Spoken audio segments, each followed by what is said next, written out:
meu nome é Nerita Pio e sou mediadora de leitura do Instituto Colibri aqui na cidade de Araraquara. Araraquara, morada do sol, morada de grandes artistas e grandes talentos. Para o Instituto Colibri, a leitura deve ser vista como um encontro prazeroso, propiciado pela experiência de imersão em diversas histórias, conhecendo lugares e pessoas nunca antes imaginados. Hoje, eu farei leituras de alguns textos de Regiane Margonar Reis, ela que é escritora e roteirista selecionada em diversos e renomados festivais internacionais de cinema. Suas crônicas, textos e poesias despertam o nosso olhar para tudo aquilo que é essencial.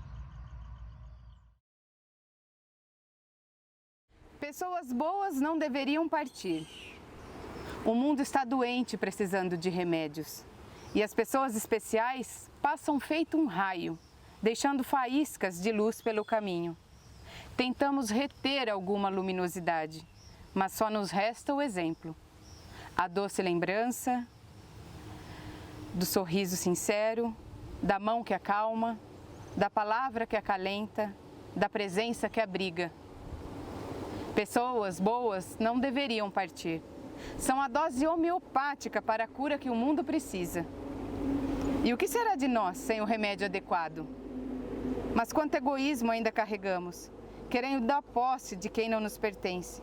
Quanto egoísmo ainda carregamos, querendo a cura por meio do outro. Esquecemos de acender a nossa própria vela. Esquecemos de acender a nossa própria luz.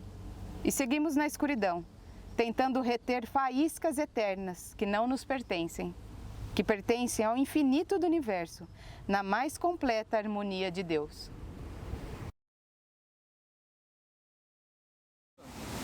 Era noite e ventava muito. Juliano queria encontrar o pai, mas estava com medo de sair. O vento era realmente muito forte e o barulho das árvores amedrontador. Melhor ficar em casa, esperando o desabafo da natureza passar. Mas ao olhar pela janela lateral, viu um céu estrelado, maravilhosamente belo, que destoava de toda aquela ventania. O cheiro das flores era convidativo e então surgiu a dúvida. A dúvida entre o permanecer e o descobrir. A dúvida entre o caminhar ou continuar enclausurado, sentado em seu conforto perene, sem sofrer riscos. O outro caminho, uma nova rota tão irracional quanto louca, que lhe fazia ver as estrelas e sentir o frescor das rosas do campo. Juliano hesitava, sem saber ao certo que rumo tomar. Se saísse, desbravando campos e enfrentando a tempestade que se aproximava, muito provável que iria sucumbir, desolado na escuridão da noite solitária. Mais sensato e prudente, esperar o vendaval passar. Mas por outra via, as estrelas o esperavam. O caminhar poderia ser tão prazeroso, em meio à noite escura e orvalhada, na expectativa do reencontro tão almejado. Melhor ir, pois não sabia se teria nova oportunidade de seguir. Às vezes, o telefone toca, arrolando inúmeras atribuições que o faria esquecer aquilo que tanto buscava. Entre o ir e o ficar, Juliano arriscou-se frente ao vendaval, que anunciava a tempestade devastadora. Enquanto caminhava, o vento sussurrou um segredo, que jamais pôde esquecer. As estrelas brilharam de tal forma que sentia sua energia atrelada às forças do universo. A chuva não veio, o vento passou e Juliano reencontrou o pai, em meio às borboletas fulgurantes que encantavam o jardim, lindas, verdejantes, douradas e azuis, em grande quantidade. Eram tantas que em seus braços, pernas e ombros se tornaram um pouso seguro para cada uma delas. E, em meio às borboletas, abraçou aquele de quem tanto tinha saudades. Um abraço mágico e inesquecível que fez pupular centelhas de esperanças. Contudo, algo o chamava a voltar. Era o telefone que tocava insistentemente, despertando de uma realidade vivenciada em um lindo sonho que ficara guardado para todo sempre na memória interna de seu inconsciente.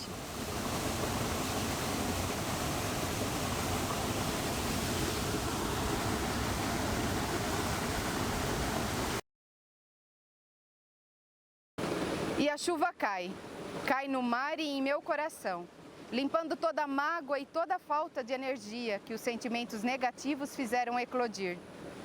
As areias mágicas massageiam meus pés e acalentam o meu suspirar, sentindo-me leve e pronta para novos despertares, sem bagagem pesada que possa sobrecarregar o meu caminhar, sem ter a alma afogada no mar de ilusões que nosso ego insistente promove sem cessar.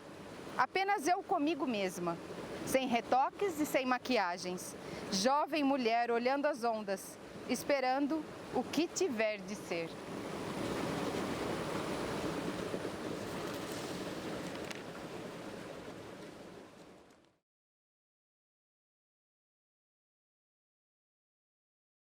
Quando a vida está por um triz, ficamos tristes pelos sorrisos que não demos, pelos amores que não vivemos e pelos amigos que não mantivemos. Quando a vida está por um triz, ficamos tristes pelo silêncio que não quebramos, pelas inúteis discussões que travamos, pelas marcas que não deixamos e pelas saudades que não despertamos. Ficamos tristes porque não escrevemos tudo aquilo que gostaríamos de ter escrito. Ficamos tristes porque nem todas as cartas de amor foram enviadas. Ficamos tristes porque não paramos todas as mazelas terríveis que o mundo covardemente nos oferece, como se isso fosse possível. Mas sim,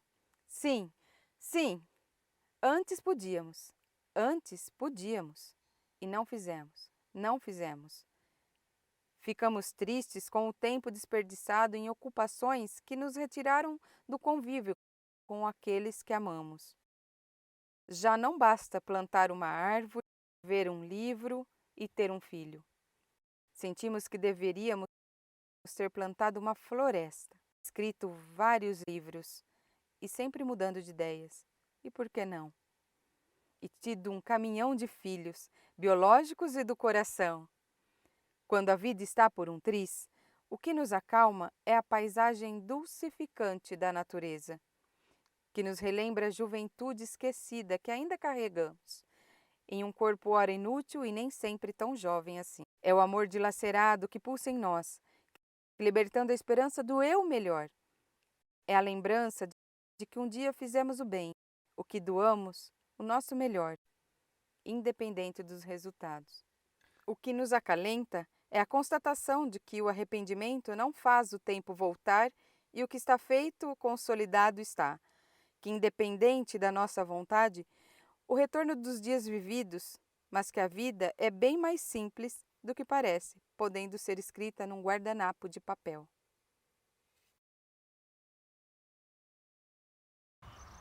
Certo dia, enquanto fazia minha caminhada matinal de domingo, observei um senhor com dificuldades psicológicas para executar o seu próprio caminhar. Embora não tivesse qualquer problema nas pernas, não conseguia ultrapassar determinado risco do chão, uma linha branca que cortava o asfalto da praça no sentido horizontal. Não sou psicóloga, não sei o nome técnico que se dá a esse tipo de transtorno, mas não importa. Senti grande empatia por esse desconhecido que tentava disfarçar a própria limitação. Envergonhado, olhava para baixo, para o lado e retornava ao seu ponto de início sem conseguir ultrapassar a linha branca do chão. Obviamente, também olhei para baixo. Retirei o meu olhar, pois não desejava deixá-lo ainda mais embaraçado e constrangido. Contudo, não deixei de notar a sua aflição, a sua necessidade de liberdade, a sua prisão. Ajudá-lo? Retirar a força da escravidão mental em que se colocou? Não. Somente ele próprio poderia se libertar. O mundo está cheio de linhas e divisões imaginárias e reais. Temos também as nossas prisões. E ainda que as nossas dificuldades não sejam reconhecidas pela ciência como um transtorno, não deixam de ser limitações que nos impedem o desenvolvimento pleno. Fobias, pânicos, compulsões, preconceitos, ansiedade, consumismo descontrolado, necessidade exacerbada da aprovação do outro são formas de escravidão mental. Muitos de nós carregamos essas características sem sequer nos darmos contas de que há algo cerceando o nosso crescimento interior. Quantos, por fobia à miséria, não se apegam demasiadamente aos bens materiais, deixando de notar que o essencial é invisível aos olhos? Quantos, por preconceitos múltiplos, deixam de se dar a chance de criar uma nova e sincera amizade, esquecendo que dar uma chance ao outro é, na verdade, uma forma de fazer bem a si próprio? Quantos, por necessidade da aprovação social, deixam de ter a vida que gostariam de ter? De que nos adianta tentar disfarçar as nossas próprias limitações através das distrações da vida? As limitações estão conosco, quer queiramos, quer não. Mas nosso espírito, sábio por natureza, quer a liberdade dos entraves mentais em que nos colocamos, quer cruzar a linha do asfalto. Sem isso, somos eternos insatisfeitos, conscientes ou inconscientes, de nossa própria escravidão mental.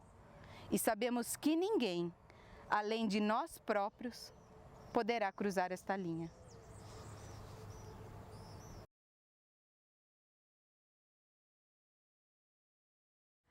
A alegria de viver é confiar que tudo ficará bem, mesmo quando a vida insiste em nos mostrar o contrário.